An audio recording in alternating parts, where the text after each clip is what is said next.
According to a recent report on MSNBC, Donald Trump is allegedly so mad at Jeff Sessions that he will not even speak his name amongst his staff there in the White House.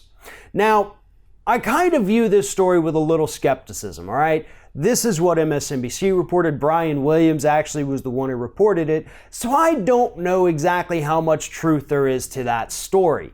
Not to mention the fact that Donald Trump is certainly not shy about getting on Twitter and saying Jeff Sessions' names plenty of times. We saw it earlier this week when he says that if I would have known Jeff Sessions was going to recuse himself, I never would have picked him, which is kind of like saying, hey, if I would have known that I wouldn't have a puppet as my attorney general who wouldn't end investigations when I told him to, I would have picked somebody else who was willing to do my bidding and obstruct justice for me whenever I wanted them to.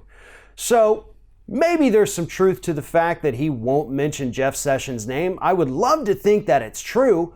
I would love to picture Donald Trump walking around the White House saying, oh, I'm going to get you-know-who, or he who must not be named, and watching White House staff snicker as this kindergartner-in-chief walks by them. But I don't think that Donald Trump is petty enough to not actually say the dude's name.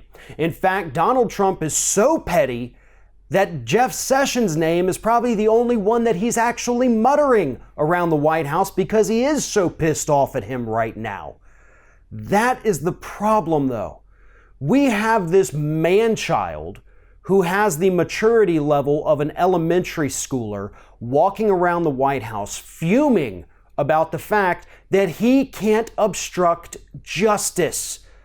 That's where we're at as a country. It's no longer really a question of did he or didn't he. It's that he's mad that he can't obstruct it further.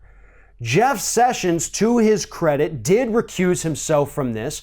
We also know that several times last summer, Donald Trump asked him to unrecuse himself and get back involved so that he could bring an end to the investigation. I don't think there's any question anymore about whether or not Donald Trump actually obstructed justice. The only question that we have at this point is whether this MSNBC report is accurate and whether Donald Trump is actually willing to say Jeff Sessions' name, or if he's so furious with him that those words won't even come out of his pursed little lips.